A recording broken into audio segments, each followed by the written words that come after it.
Hello YouTube and fellow Star Wars collectors! On this episode of Toys Are the Way, we will be taking a look at yesterday's reveals for the Vintage Collection from San Diego Comic-Con. So be sure to drop a like on this video, subscribe if you're new, and let's take a look at our first reveal. And kicking things off for the Vintage Collection, we have Ahsoka Tano Peridia from the Ahsoka series, better known as Ahsoka the White. Now this is a figure many of us wanted to get into our collections sooner rather than later, and for the most part the Vintage Collection got a very decent offering of figures from the Ahsoka series. A few key villains are missing, but we got a nice healthy lineup. Now this figure is a great one to get out there.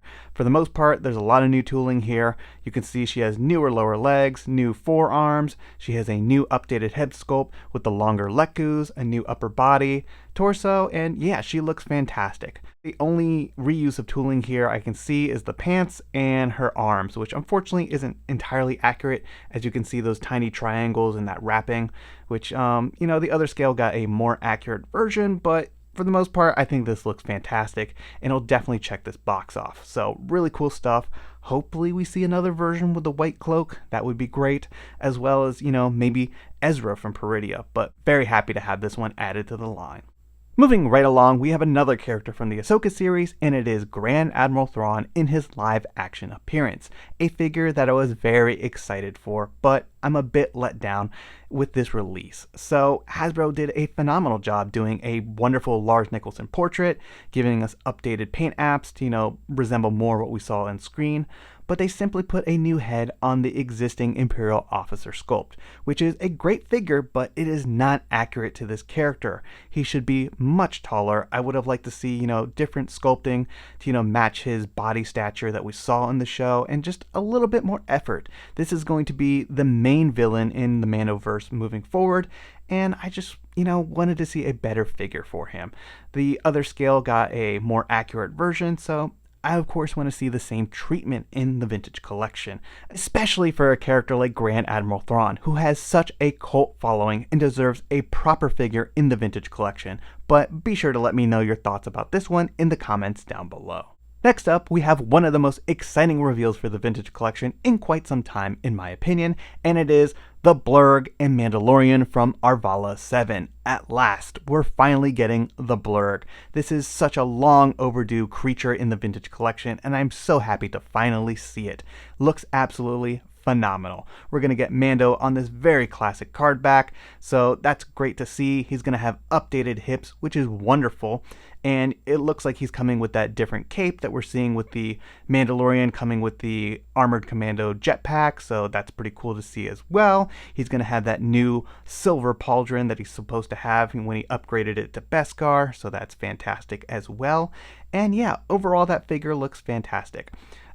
Great stuff going on here. Nice to get the Blurrg. He'll be able to sit on it very properly with those new barbell hips that have been added to this figure. I will say, unfortunately, Hasbro did not update the lower legs on this figure to give us rocker ankles. You can see here that he still has those same old legs from the first release, which is a bit of a shame because we actually have tooling that, gives Din Djarin rocker ankles. So if you take a closer look at this version of Din Djarin and compare it to the first time that we saw rocker ankles on this character, which was the Maldo Kreese set, you will see that there is some sculpting differences, specifically in the left knee armor.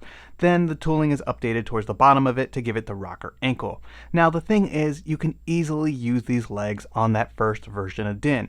I have already boiled and popped and swapped legs that I had from a previous Maldo Kreese set, and they work perfectly. I don't know why Hasbro didn't really realize that, and it's a bit unfortunate in my opinion, but there are plenty of versions with this rocker ankle out there. You can buy some Mines of Mandalore figures and pop these off and put them on this upcoming Din if you want to make that upgrade. So no problems there, but it would have been nice if they just added these legs instead to this release. Additionally, Din Djarin is supposed to have black gloves that are seen on later versions of The Mandalorian, but unfortunately this release is coming with those same gray gloves. But that's another easy change you can do if you want to update this figure and make it look a little bit more screen accurate. Circling back to the Blurrg, I am very excited to see beasts making their way back into the vintage collection. The Blurrg is long overdue and was such an essential piece of Mandalorian Season 1, so I'm very happy to finally have it. The Blurrg itself looks like it has some nice articulation, so I will be very excited to put that to the test when I'm taking photography or just having this thing displayed in my collection.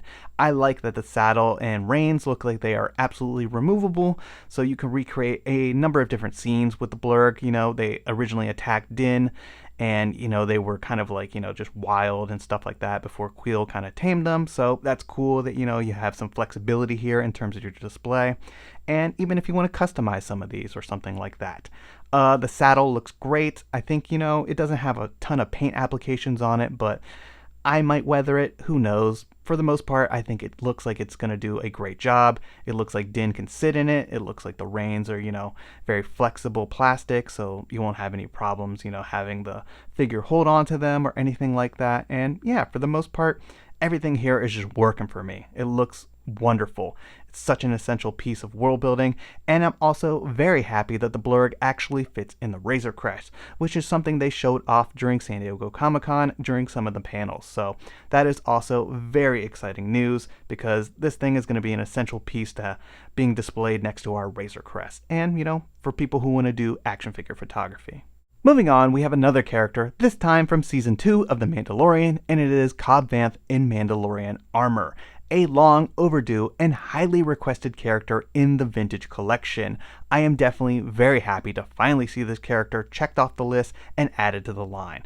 And for the most part, he is looking rather fantastic. So I really like this card back image. I think it's perfect, but the figure itself, I did notice one or two things about it that I find a little bit troubling, especially given the fact that this figure is a deluxe for the vintage collection. Now, the main thing I want to point out is the armor. It's actually made of soft plastic, and it is a removable piece that you can slip on and off. And I think that looks a little bit, cheap in my opinion. I would like to have seen actual tooling that was sculpted for his upper body, but this seems like a way that we can get, armor on him, but also have underneath the, classic martial look that he has later in the Book of Boba Fett and stuff. But it just seems like we're cutting a corner here and not giving us a quality product. My main thing is also that armor is probably going to move around when I move his arms up, because those shoulder pads are kind of connected to it and it's not really locked in place. So that's something that I find a little troubling as somebody who takes photos with these figures. Also, when you sculpt plastic, for most of our figures, they will have a little bit more detail to them. And usually these soft plastic helmets and stuff like that don't have the same level of detail. But I don't know. I do enjoy, the nostalgia of that kind of like play feature. It kind of harks back to Jango Fett and removable armor, but it just seems a little unnecessary in my opinion. But the head sculpt looks fantastic. The lower legs, those look wonderful. Everything else is spot on. I really like that the jetpack has a little firing missile. That looks wonderful. We're getting some flame effects in here. And for the most part, this is going to be an amazing figure. So I don't know why they would put that removable armor on there and the plastic scarf that's also a separate piece. And I don't know, it just seems like an odd move in my opinion. Then going back to the card back, this is going to be a deluxe on a card, which I personally kind of like. I know some people don't like that it's a larger card and it just looks a little bit off, but I don't know. I'm kind of getting a little bit tired of the deluxe boxes, and this is a better way to display this kind of figure. But definitely let me know your thoughts in the comments down below. And next up we have the Jetpack Trooper from Jedi Survivor, and it's always great to see more gaming figures being added to the line, as well as Stormtrooper variants. As somebody who likes to army build, I will definitely be getting a solid case of these. We also see this character in several episodes of Rebels, so I'm going to need a few of these to be displayed with my Ghost and Rebels characters as well. For the most part, this is just a Stormtrooper with a new upper back, because we have that jetpack being added in there, which I imagine is that standardized peg system that we've been seeing on many of our figures. And then we have an updated head that has that breathing apparatus. So pretty cool stuff to see here. Nice little upgrades for the Stormtrooper. And yeah, like I said, it's always great to get variants of these in the vintage collection and just for our displays. Now, one thing I would like to highlight is the addition of the jetpack and peg system on the back of this stormtrooper. This makes me think we're getting very close to getting sand troopers in the vintage collection. Now that we have this updated peg on the back, we can get those sand trooper backpacks added to, the classic stormtrooper. So that's something to be very excited about, especially when, we're going to see a back to Tatooine theme going on. So I would be very confident to say that we're probably going to see that character sometime soon. So good stuff, Hasbro. And finishing off our reveals for San Diego Comic-Con was an epic piece of world building from The Mandalorian, and it is the Armorer's Forge. This looks absolutely stunning. I have got to give Hasbro a lot of credit here. I think this is going to be a fantastic addition to all of our collections, and it looks simply breathtaking. Additionally, we are getting an updated version of the armor on a new card back, and this time she will be coming with a jetpack and soft goods as well as other accessories. I really think they've done some phenomenal work here. The card back looks very good in my opinion, but it does have a bit of a funny name. It's Lakeside Covert World, which doesn't seem very vague at all, right? But I don't know. Regardless, I think it's wonderful to get another version of the armor out there with that soft goods upgrade.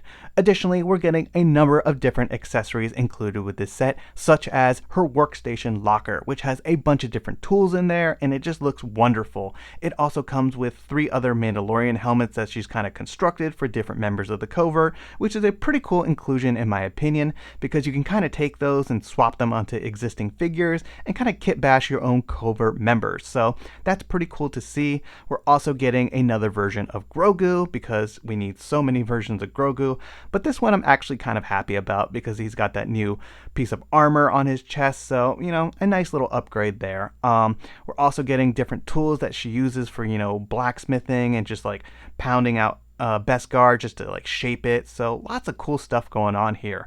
Also, the forge itself is pretty neat. It has some translucent plastic on it, so you'll have kind of those flame effects, and just everything they've done here is looking really nice. And I think this is going to be a great addition to our Mandalorian universe of vintage collection figures.